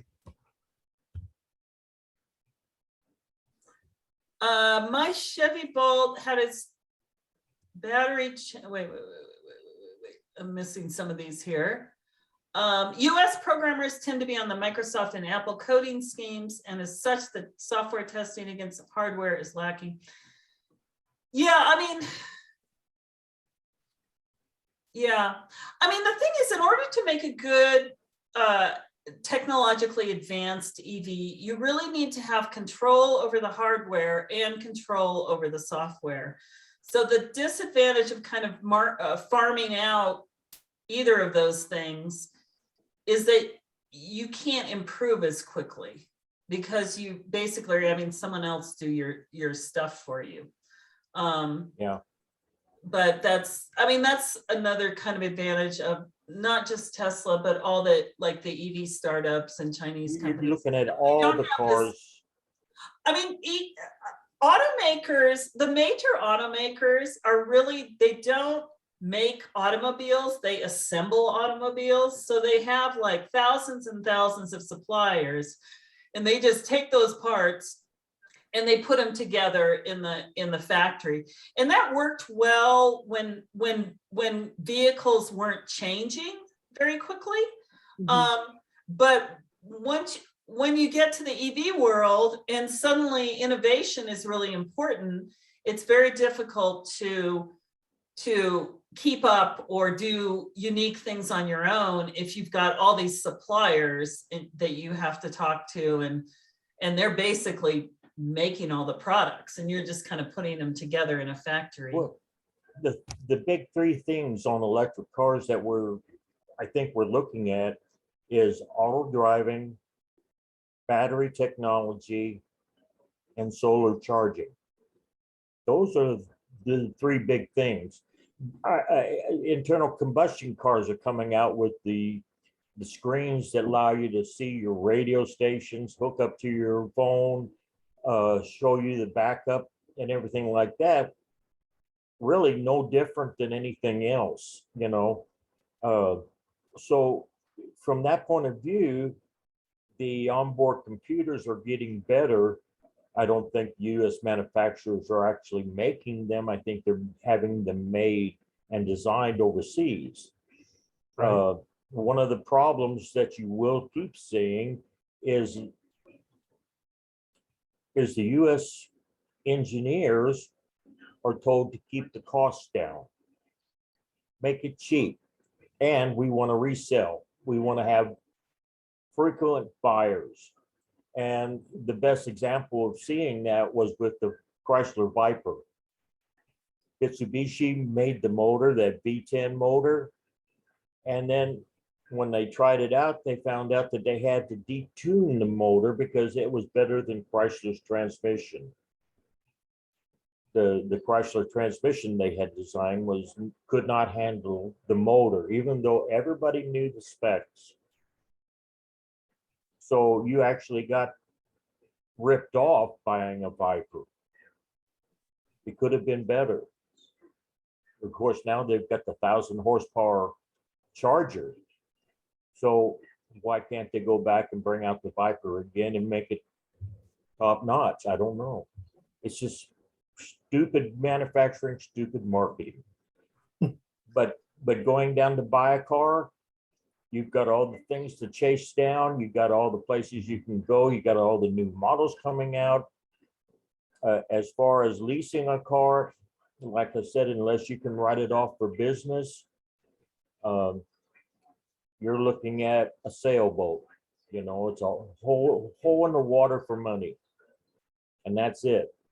I don't know. A lot of people find leases to be a good option in a fast moving market like this because you're not tied to the car. You typically pay a lower monthly fee, a monthly payment. And at the end, you just roll into a new car with improved capabilities typically, Yeah. and you continue making the same payments. I had a boss that would buy a new Cadillac every other year just because it had better features. You know, I thought it was stupid. And this was before leasing came out. Yeah. But if that's what you do, and if that's the way you want to play the game, yeah, but you never have any, there is never any equity. Like right now, I'm getting back, because I got my Leaf up for sale. I'm getting back about 1,000 less than what I paid for it. Yeah. Well, You I know, mean, with depreciation typically on cars, you're not going to build up much equity. Right now is a little different. The used car prices are inflated. So the people have a bit of equity in their cars, but it's yeah, but pretty unusual. But I Well, want to you've say, got the- I want to say that, just as an example, so I had a 2019 Tesla, and now I have the same model, 2022. And in those 3 years, the quality has improved a lot. I mean, admittedly, it was a new company, but still, the quality has improved a lot. And there are many new aspects to it, a new, and in my opinion, better battery that's going to last a lot longer. I have a lithium ion 12 volt battery in the front, which is going to last longer than your standard ones that you get in a car.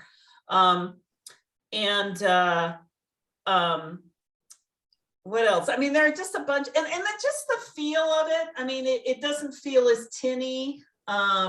It's just better built on the inside as well. But I think the technology just does improve a lot as time goes on. And Tesla's only looking at what, 5 models right now? Sorry? Tesla's only looking at 5 models right now. Uh, So yeah. you learn quite a bit from just building the car and putting it on the market, getting it out there. When the bugs come back, it's a lot easier to chase down those bugs and incorporate it across the board than it is to have 20 different models like the US manufacturers will have. And each one has a different body style, different chassis, different engine, the whole kit and caboodle. There's no off-the-shelf swap outs there for even for the manufacturer. They have to redesign the whole thing. So Yeah, one of the that's interesting things with EV technology is, for instance, GM, which I'm familiar with because I own a Bolt, but their new technology is coming out on a platform that's going to be shared with Honda, but also across all of the GM brands. So the Cadillacs, the GMCs, the Chevys. And so the motors and batteries are all common technology and all the control systems that go along with that. And then the sexy stuff that you see, the shiny paint and the body style and the interior comfort and all of that is, 70% of that is shared with the gas vehicles. And so they're looking to really lower their costs by sharing the platform across all the brands and sharing it with Honda even, so that they'll be able to offer their cars a lot less expensive. Yeah, and they have that Ultium technology where they can adjust the size of the battery based Right. on the car, Right. which is So they claim 70% of the content is shared with gas cars. So really all they're innovating is 30% of the content. And that 30%, most of it is shared across all of their models. So they just put 2 or 3 motors in instead of 1, or more battery cells, or make the chassis a little different for trucks than for cars. But it's pretty much standard components that they're using to drive. So the Rob, car. someone else has a Chevy Bolt question here, which maybe you can address. My Chevy Bolt had its battery changed last fall. I feel that I want to extend the lease. Will it last more? Moved it here. Will it last more than 5 years before all other cars advance and produce double the EV miles? Yeah, that's a really good question. I just had mine replaced in February. I feel like the car itself will probably last a good 10 years. I mean, the battery and just the cosmetic things are the things that'll break down over time. But I think, we're probably going to have a good 5 to 10 years at least of life from the batteries. I think we're probably 2 to 3 years away from some huge advances in the technology.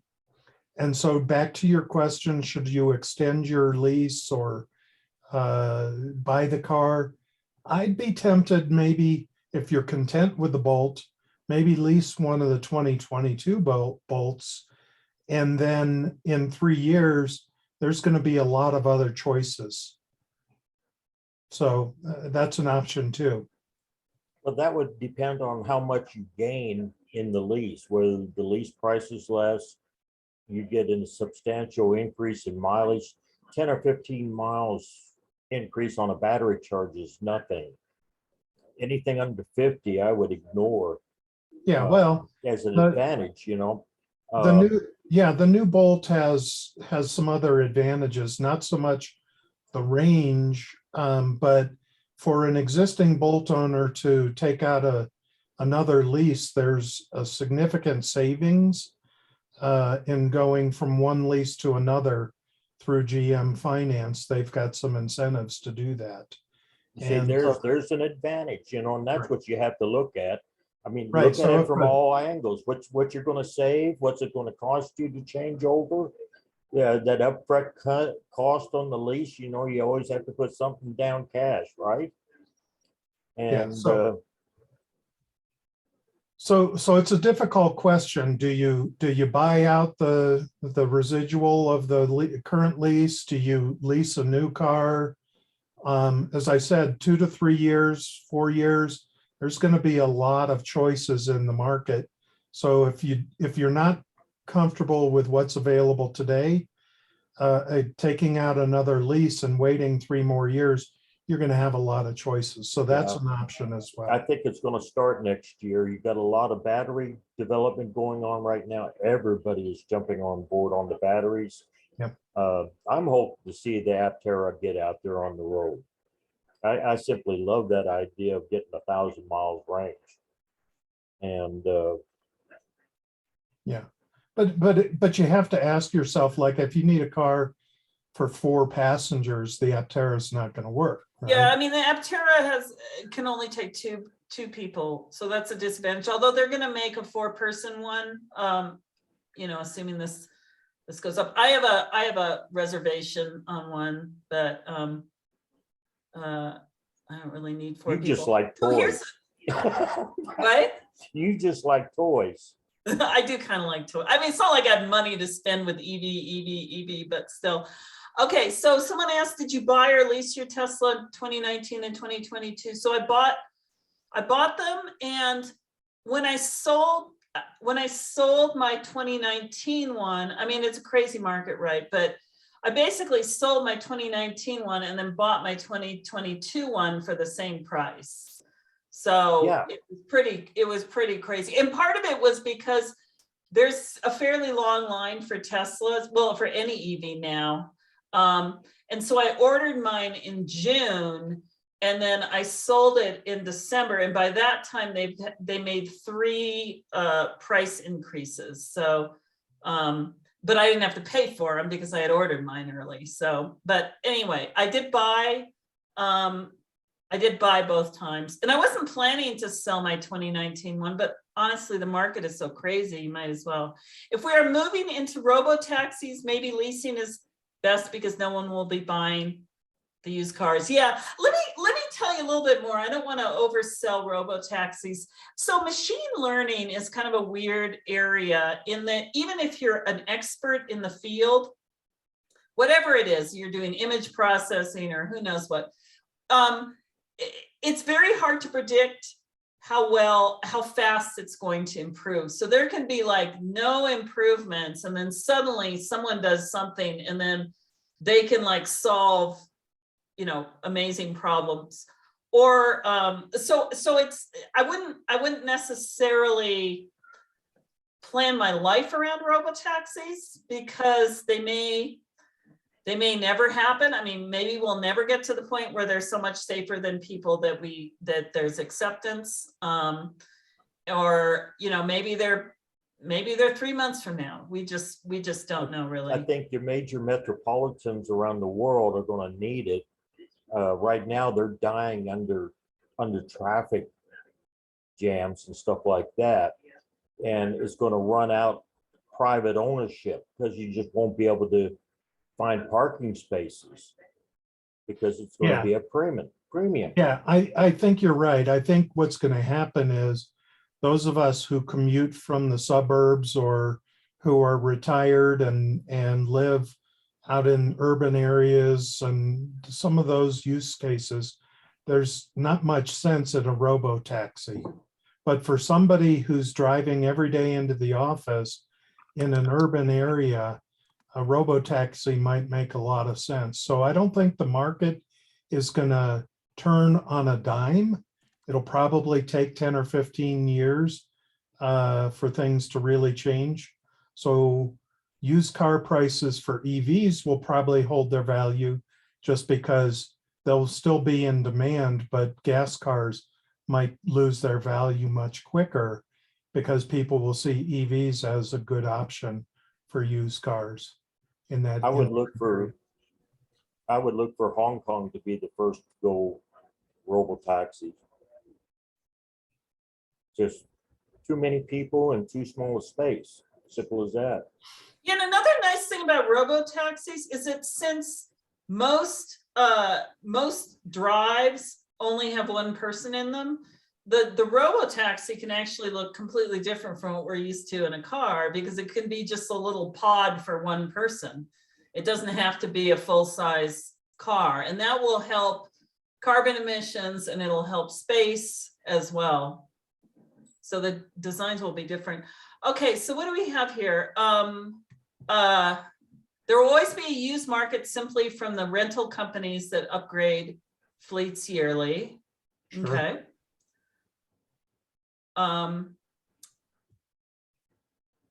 Yeah, there'll always be some. Will the recording be available to see later? Have to go now.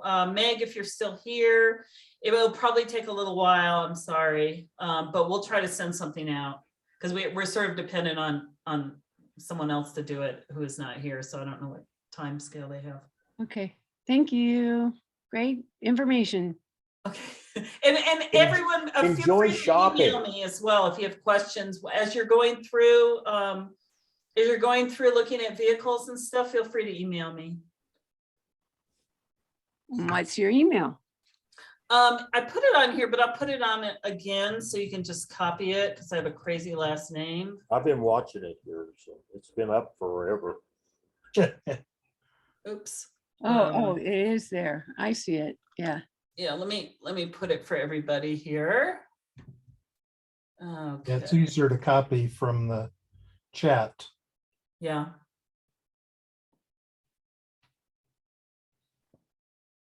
Well, it's been fun. It really has. And I'm actually shopping for a good used one. Right now I'm running into a lot that have accidents and damage reports and stuff like that. So I'm always leery about those. Because I am selling my Leaf. We have bought a Toyota Corolla LE, brand new. It was ordered and backed out on, and we actually got it less than any of the dealers were selling their Corollas for in the Seattle area. So we actually did very well, and that includes used hybrids. We got a 2022 for less than a 2019 right now on the market. So I'm happy about that and got fantastic interest rate. Well, Julia, I think it's Things are time that dying we down here. Yeah. brought this to a close. It was sure nice to have the participation that we had and so forth. So yeah, we will eventually get this up on our DEVC YouTube channel, and we'll let people know when it's there, and we'll kind of go from there. I'm looking forward to it. Thanks so Okay, well, much. This has thanks been everyone fun. thanks everyone for coming, and thanks for all your participation. This was a great conversation at the end there. So, So we'll stop the recording here, and we will shut the thing down till next time. Well, thanks so much. Okay, you bet.